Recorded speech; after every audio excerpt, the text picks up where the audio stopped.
عرب جو ہیں وہ اندر سے کھوکھلے ہو چکے ہیں، عیاشی نے، دولت نے، پیسے نے، دولت، پیسہ، عیاشی، اس کی وجہ سے کھوکھلے ہو چکے۔ یہاں میں آپ کو دو حدیثیں سنانا چاہتا ہوں۔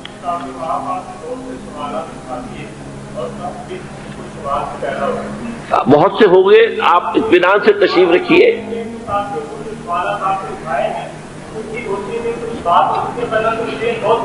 بہت ہوگی، بات ہوگی، آپ اس طرح صبر سے سن لیجئے۔ میں اب تقریباً اپنی گفتگو کے اختتام تک پہنچ رہا ہوں۔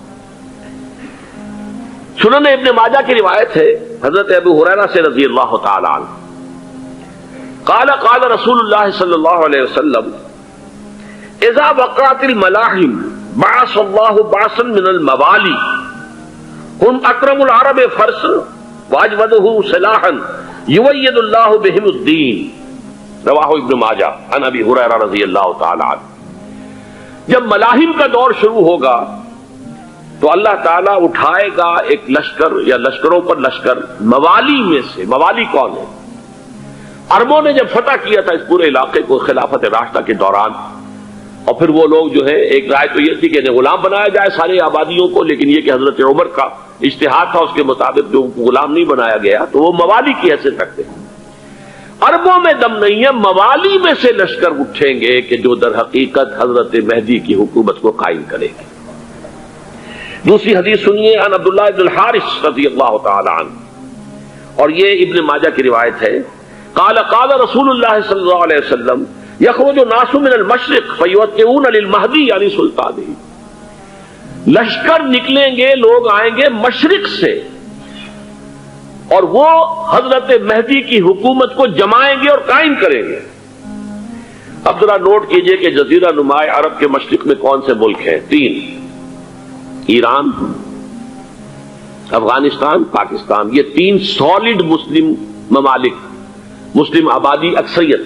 ویسے تو یہ کہ آگے ہندوستان میں 20 کروڑ مسلمان ہیں، لیکن وہ 20 کروڑ جو ہے وہ تو 80 کروڑ کے اندر تحلیل ہو جاتے ہیں غیر مسلموں میں، لیکن یہاں جو معاملہ ہے یہ غالب اکثریت کا۔ ان میں سے ایران کا معاملہ جہاں تک ہے، نمبر 1 یہ کہ وہ شیعہ عقائد کے حصار میں بند ہے، اس سے ادھر ادھر ہونا اس کے لیے ممکن نہیں۔ حدیث میں یہ بھی آتا کہ اصفہان سے 70,000 یہودی دجال کا ساتھ دیں گے۔ لیکن بہرحال خراسان ایک صوبہ ہے افغانستان کا اس وقت بھی شمال مشرقی کونے میں، مجھے امید ہے وہاں سے خیر کی، کیونکہ خراسان کا لفظ وہاں پہ شامل ہے، اور حضور کی حدیث میں بعد میں آپ کو سناؤں گا کہ خراسان سے فوجیں چلیں گی جو یروشلم کو دوبارہ حاصل کریں گی، فتح کریں گی، جیسے پہلے یروشلم کھویا عربوں نے تھا، دوبارہ حاصل کیا تھا کرد نے، کرد خون صلاح الدین ایوبی رحمت اللہ علیہ، ایسے اب پھر عربوں نے کھویا ہے، لیکن لینے والے خراسان سے لشکر آئیں گے۔ یخرج من خراسان رایات سود لا یردها شیء حتی تنصب بإیلیا، خراسان کے علاقے سے کالے علم لے کر لشکر چلیں گے جن کے رخ کو کوئی موڑ نہیں سکے گا جب تک کہ وہ جا کر یروشلم میں نصب نہ ہو جائے۔ اس کے بعد نام آتا ہے پاکستان کا۔ یہ ہے میری اور آپ کی داستان، اور یہ ہے سبب جس کی وجہ سے کہ میں آپ سے یہ گفتگو کر رہا ہوں۔ اصل میں تو کس لیے؟ محض ایک علمی استفادہ، محض اپنی بات آراء کو ظاہر کرنے کا شوق نہیں، بلکہ یہ کہ اپنی ذمہ داری ہم پہچانیں کہ ہم کس مقام پر کھڑے ہیں۔ دیکھیے، اس پاکستان کے بارے میں یا ہندوستان کے بارے میں علامہ اقبال نے کہا تھا اپنے ترانہ ملی میں، میرے عرب کو آئی ٹھنڈی ہوا جہاں سے، میرا وطن وہی ہے، میرا وطن وہی ہے۔ اور مجھے بتایا گیا کہ سنن ابی داؤد میں یہ روایت موجود ہے کہ حضور نے فرمایا کہ ہندوستان کی طرف سے مجھے ٹھنڈی ہوا آتی، اگرچہ مجھے وہ حدیث ابھی نہیں ملی ہے، لیکن حزب التحریر کا ایک کارڈ مجھے ملا تھا، تو اس میں اس حدیث کا اور اس میں ابو داؤد کی روایت کا ایک حوالہ موجود تھا۔ لیکن میں جو چیز آپ کو بتا چکا ہوں وہ یہ کہ الف ثانی کا پورا تجدیدی کارنامہ اس ہندوستان کی سرزمین میں ہوا۔ مجدد الف ثانی شیخ احمد سرندی، شاہ ولی اللہ دہلوی، سید احمد بریلوی، وہ تو ہمارے پاکستان میں آ کر جو ہے ان کا خون جذب ہوا ارض پاکستان میں۔ پھر شیخ الہند مولانا محمود حسن۔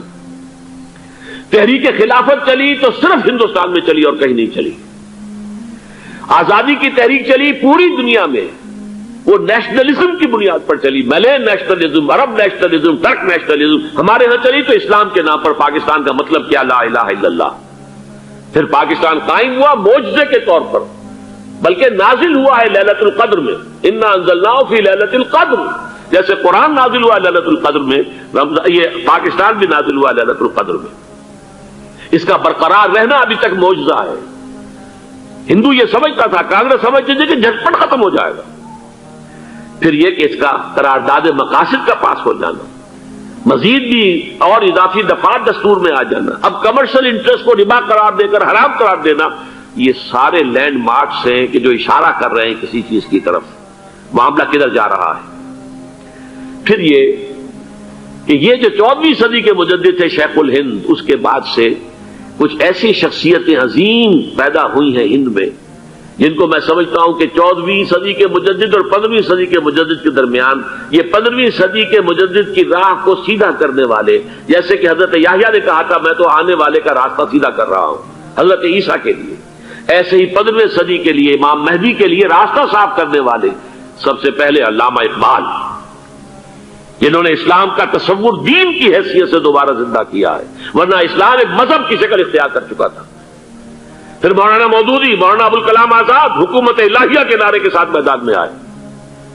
یہ اقبال نے جو تصور پیش کیا تھا اس پر عملی جد و جہد کے لیے حزب اللہ قائم ہوئی.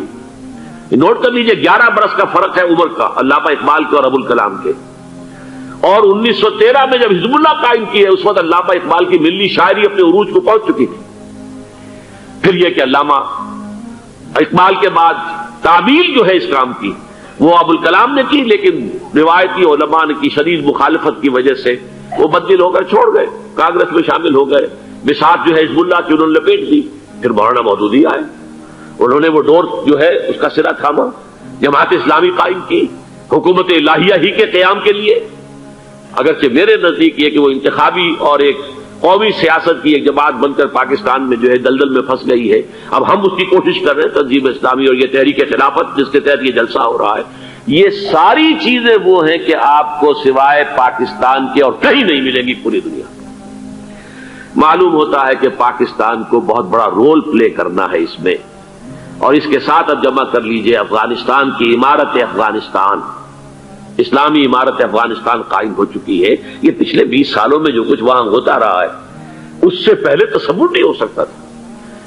کابل جو ہے وہ تو جیسے پیرس کا تمدن تھا ویسے کابل کا تھا، وہی لباس، وہی سکرٹس. یہاں جب آئے تھے شاہ ظاہر شاہ سرکاری دورے پر تو ان کی جو ملکہ صاحبہ تھی ان کے ساتھ تو سکرٹ میں ملبوس تھی. کابل جو ہے وہ بالکل ایک پیرس کی طرح کا شہر تھا. آج کابل جو ہے جا کر دیکھیے، علامہ اقبال کے فرزند بھی دیکھ کر آئے ہیں، تو اگرچہ وہ خود میں سمجھتا ہوں کہ خاصے انہیں آپ لبرل کہیں، آزاد خیال کہیں، لیکن اس درجے متاثر ہو کر آئے تھے کہ انہوں نے یہ کہا افغانستان میں جو میں نے حالات دیکھے ہیں کہ اگر 2-4 اور مسلمان ملکوں کے اندر یہ نظام قائم ہو جائے تو پوری دنیا مسلمان ہو جائے گی. یہ سب کچھ کیسے ہو رہا ہے؟ یہ آنے والے دور کی جھلکیاں ہیں. Coming events are casting their shadows before. یہ سب بتا رہے ہیں کہ پاکستان افغانستان کو مل کر اس میں کوئی عظیم رول پلے کرنا ہے. اور اس کے ضمن میں اب میں علامہ اقبال کے بارے میں آخری بات کہہ رہا ہوں.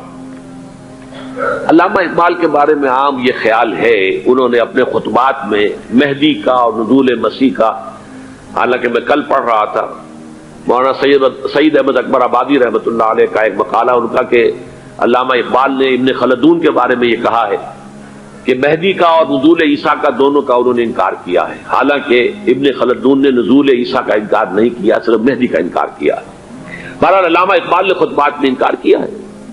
لیکن یہ کہ اپنی شاعری کے اندر میں چیلنج کرتا ہوں کسی بڑے سے بڑے اقبال شناس کو، ان کا یہ شعر ذرا سنیے. خضر وقت از خلوت دشت حجاز آید بروں، کارواں زی وادی دور و دراز آید بروں. خضر وقت، امام وقت، رہنمائے وقت، قائد وقت، خلوت دشت حجاز، حجاز کی صحرا کی کسی خلوت گزینی سے نکل کر باہر آئیں گے. میں حیران ہوتا ہوں علامہ کے اس فکر پر اور اس مصرے پر. یہاں انہوں نے شیعہ اور سنی دونوں کے کانسیپٹ جمع کر دیے. شیعہ کا کانسیپٹ یہ چھپے ہوئے کسی غار میں وہاں سے برآمد ہو گئے، اور ہمارا کون سا، میں ام سلمہ رضی اللہ تعالیٰ عنہ کی حدیث سنا چکا، چھپے ہوئے ہوں گے وہ وہاں پر، مدینے سے نکل کر آ کر مکے میں چھپ جائیں گے. اس خانہ جنگی کی حالت میں لوگ ان کی طرف دیکھ رہے ہوں گے، سوچتے ہوں گے انہیں میدان میں آنا چاہیے، کوئی پارٹ پلے کرنا چاہیے، امت کی رہنمائی کرنی چاہیے، لیکن وہ چھپیں گے، وہ کارے ہوں گے، وہ اس ذمہ داری کو قبول نہیں کرنا چاہیں گے، جا کے چھپ جائیں گے مکے میں. وہاں سے مکے والے انہیں نکالیں گے اور وہ کارے ہوں گے، انہیں بالکل یہ پسند نہیں ہوگا کہ یہ ذمہ داری اٹھائیں.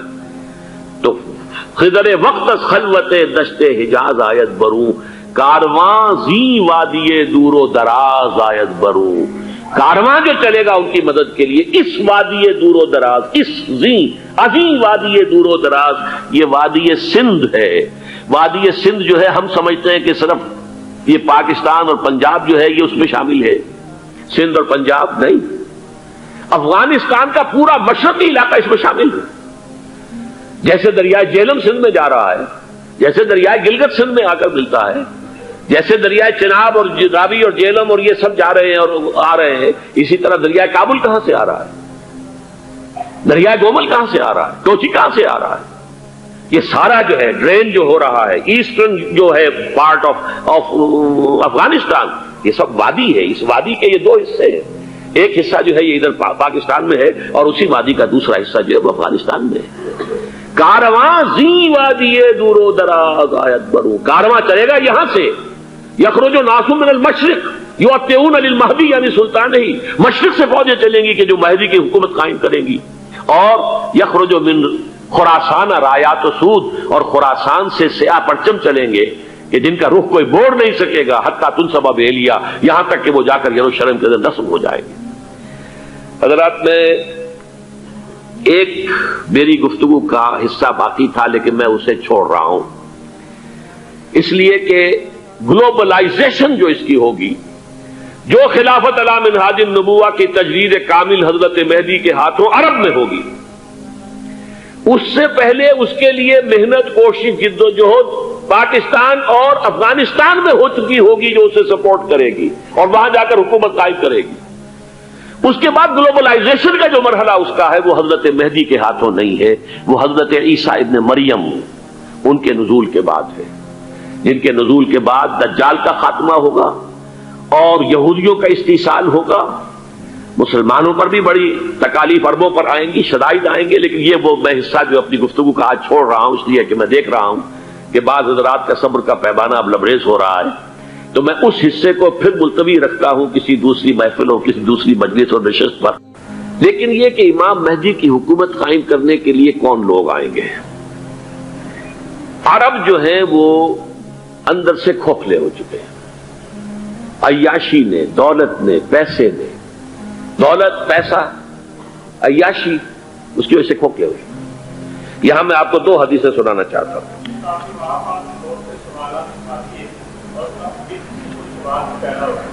بہت سے ہو گئے، آپ اطمینان سے تشریف رکھیے.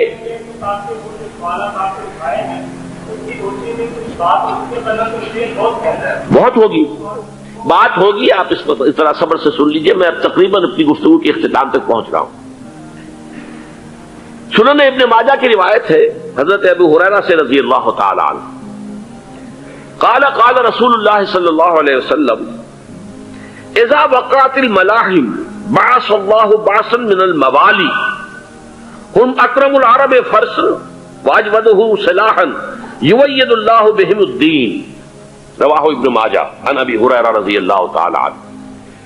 جب ملاحم کا دور شروع ہوگا تو اللہ تعالیٰ اٹھائے گا ایک لشکر یا لشکروں پر لشکر موالی میں سے. موالی کون ہے؟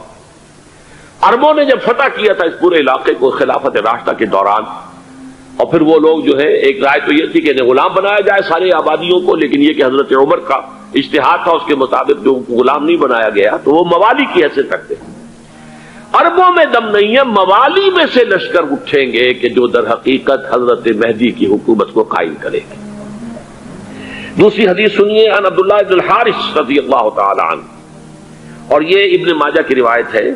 قال قال رسول اللہ صلی اللہ علیہ وسلم یخرج الناس من المشرق فیوتئون للمہدی یعنی سلطانہ. لشکر نکلیں گے، لوگ آئیں گے مشرق سے اور وہ حضرت مہدی کی حکومت کو جمائیں گے اور قائم کریں گے. اب ذرا نوٹ کیجئے کہ جزیرہ نمائے عرب کے مشرق میں کون سے ملک ہیں؟ 3: ایران، افغانستان، پاکستان۔ یہ 3 سالڈ مسلم ممالک، مسلم آبادی اکثریت۔ ویسے تو یہ کہ آگے ہندوستان میں 20 کروڑ مسلمان ہیں، لیکن وہ 20 کروڑ جو ہے وہ تو 80 کروڑ کے اندر تحلیل ہو جاتے ہیں غیر مسلموں میں، لیکن یہاں جو معاملہ ہے یہ غالب اکثریت کے۔ ان میں سے ایران کا معاملہ جہاں تک ہے، نمبر 1 یہ کہ وہ شیعہ عقائد کے حصار میں بند ہے، اس سے ادھر ادھر ہونا اس کے لیے ممکن نہیں۔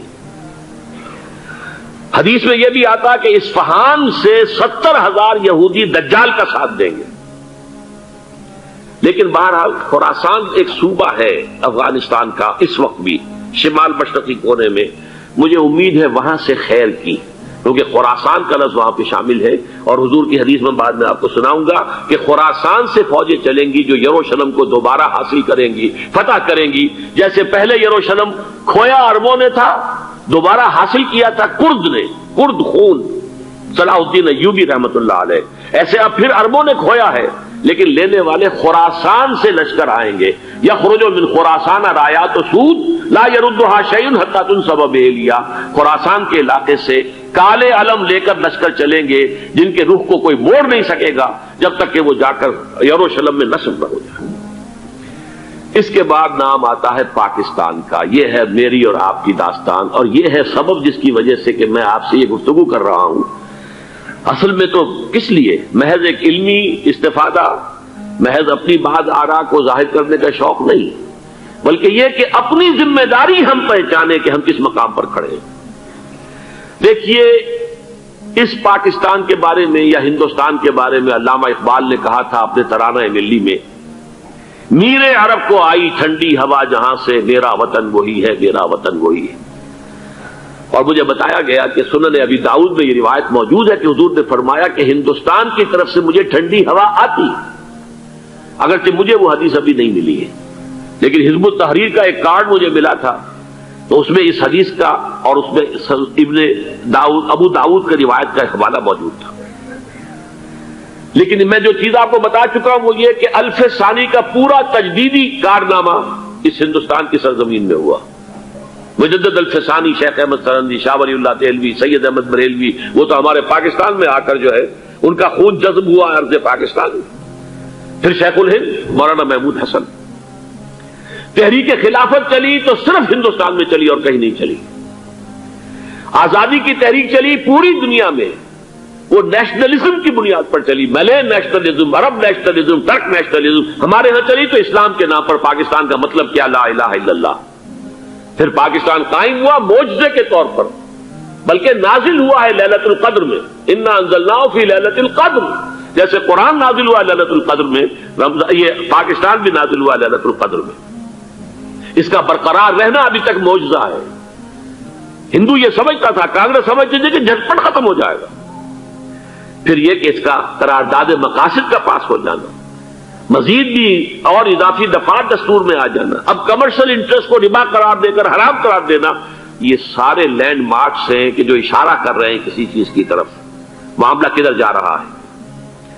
پھر یہ کہ یہ جو 14ویں صدی کے مجدد تھے شیخ الہند، اس کے بعد سے کچھ ایسی شخصیتیں عظیم پیدا ہوئی ہیں ہند میں جن کو میں سمجھتا ہوں کہ 14ویں صدی کے مجدد اور 15ویں صدی کے مجدد کے درمیان یہ 15ویں صدی کے مجدد کی راہ کو سیدھا کرنے والے، جیسے کہ حضرت یحییٰ نے کہا تھا میں تو آنے والے کا راستہ سیدھا کر رہا ہوں حضرت عیسیٰ کے لیے، ایسے ہی 15ویں صدی کے لیے امام مہدی کے لیے راستہ صاف کرنے والے سب سے پہلے علامہ اقبال، جنہوں نے اسلام کا تصور دین کی حیثیت سے دوبارہ زندہ کیا ہے، ورنہ اسلام ایک مذہب کی شکل اختیار کر چکا تھا۔ پھر مولانا مودودی، مولانا ابوالکلام آزاد حکومت الہیہ کے نعرے کے ساتھ میدان میں آئے۔ یہ اقبال نے جو تصور پیش کیا تھا اس پر عملی جدوجہد کے لیے حزب اللہ قائم ہوئی۔ نوٹ کر لیجئے 11 برس کا فرق ہے عمر کا علامہ اقبال کے اور ابوالکلام کے، اور 1913 میں جب حزب اللہ قائم کی ہے اس وقت علامہ اقبال کی ملی شاعری اپنے عروج کو پہنچ چکی تھی۔ پھر یہ کہ علامہ اقبال کے بعد تعبیل جو ہے اس کام کی وہ ابوالکلام نے کی، لیکن روایتی علماء کی شدید مخالفت کی وجہ سے وہ بددل ہو کر چھوڑ گئے، کانگریس میں شامل ہو گئے، بساط جو ہے حزب اللہ کی انہوں نے لپیٹ دی۔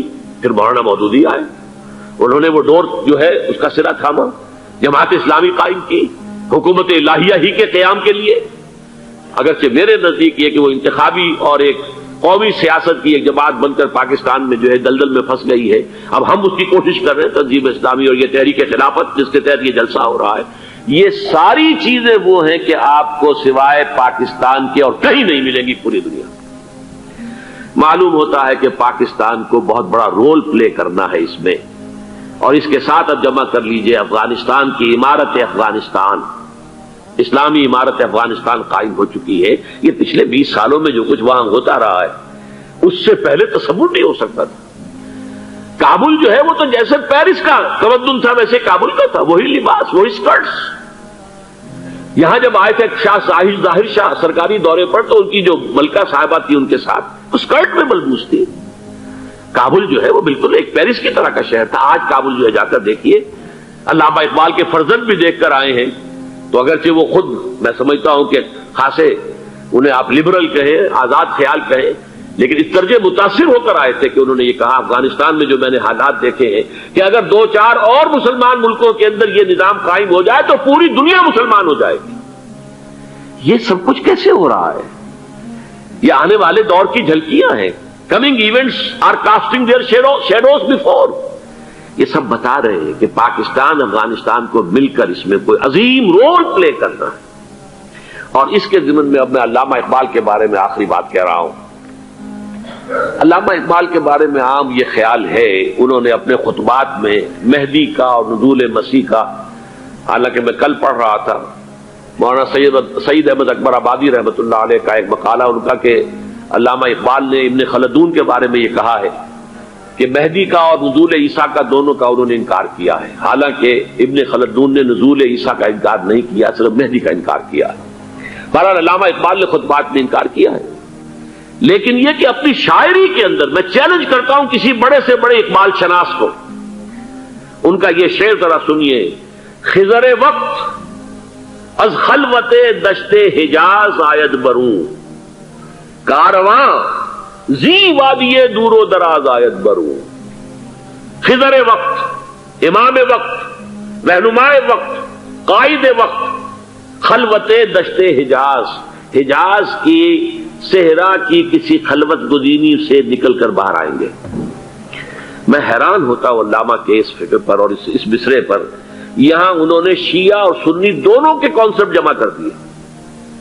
شیعہ کا کانسیپٹ یہ چھپے ہوئے کسی غار میں وہاں سے برآمد ہو گئے، اور ہمارا کانسیپٹ میں ام سلمہ رضی اللہ تعالیٰ عنہ کی حدیث سنا چکا، چھپے ہوئے ہوں گے وہ وہاں پر، مدینے سے نکل کر آ کر مکے میں چھپ جائیں گے. اس خانہ جنگی کی حالت میں لوگ ان کی طرف دیکھ رہے ہوں گے، سوچتے ہوں گے انہیں میدان میں آنا چاہیے، کوئی پارٹ پلے کرنا چاہیے، امت کی رہنمائی کرنی چاہیے. لیکن وہ چھپیں گے، وہ کارے ہوں گے، وہ اس ذمہ داری کو قبول نہیں کرنا چاہیں گے، جا کے چھپ جائیں گے مکے میں. وہاں سے مکے والے انہیں نکالیں گے اور وہ کارے ہوں گے، انہیں بالکل یہ پسند نہیں ہوگا کہ یہ ذمہ داری اٹھائیں. تو خضر وقت از خلوت دشت حجاز آیت بروں، کارواں زی وادی دور و دراز آیت بروں. کارواں جو چلے گا ان کی مدد کے لیے اس وادی دور و دراز، اس عظیم وادی دور و دراز، یہ وادی سندھ ہے. وادی سندھ جو ہے ہم سمجھتے ہیں کہ صرف یہ پاکستان اور پنجاب جو ہے یہ اس میں شامل ہے. سندھ اور پنجاب نہیں، افغانستان کا پورا مشرقی علاقہ اس میں شامل ہے. جیسے دریائے جہلم سندھ میں جا رہا ہے، جیسے دریائے گلگت سندھ میں آ کر ملتا ہے، جیسے دریائے چناب اور راوی اور جہلم اور یہ سب جا رہے ہیں اور آ رہے ہیں، اسی طرح دریائے کابل کہاں سے آ رہا ہے، دریائے گومل کہاں سے آ رہا ہے، کوچی کہاں سے آ رہا ہے. یہ سارا جو ہے ڈرین جو ہو رہا ہے، ایسٹرن جو ہے پارٹ آف افغانستان، یہ سب وادی ہے. اس وادی کے یہ 2 حصے ہیں. ایک حصہ جو ہے یہ ادھر پاکستان میں ہے اور اسی وادی کا دوسرا حصہ جو ہے وہ افغانستان میں ہے. کارواں زی وادی دور و دراز آیت بروں، کارواں چلے گا یہاں سے. یخرج الناس من المشرق یؤتون للمہدی یعنی سلطان ہی، مشرق سے فوجیں چلیں گی کہ جو مہدی کی حکومت قائم کریں گی. اور یخرج من خراسان رایات و سود، اور خراسان سے سیاہ پرچم چلیں گے کہ جن کا رخ کوئی موڑ نہیں سکے گا، حتیٰ تنصب بیلیا، یہاں تک کہ وہ جا کر یروشلم کے اندر نصب ہو جائیں گے. حضرات، میں ایک میری گفتگو کا حصہ باقی تھا لیکن میں اسے چھوڑ رہا ہوں، اس لیے کہ گلوبلائزیشن جو اس کی ہوگی جو خلافت علی منہاج النبوہ کی تجدید کامل حضرت مہدی کے ہاتھوں عرب میں ہوگی، اس سے پہلے اس کے لیے محنت، کوشش، جد و جہد پاکستان اور افغانستان میں ہو چکی ہوگی جو اسے سپورٹ کرے گی اور وہاں جا کر حکومت قائم کرے گی۔ اس کے بعد گلوبلائزیشن کا جو مرحلہ اس کا ہے وہ حضرت مہدی کے ہاتھوں نہیں ہے، وہ حضرت عیسیٰ ابن مریم ان کے نزول کے بعد ہے، جن کے نزول کے بعد دجال کا خاتمہ ہوگا اور یہودیوں کا استحصال ہوگا۔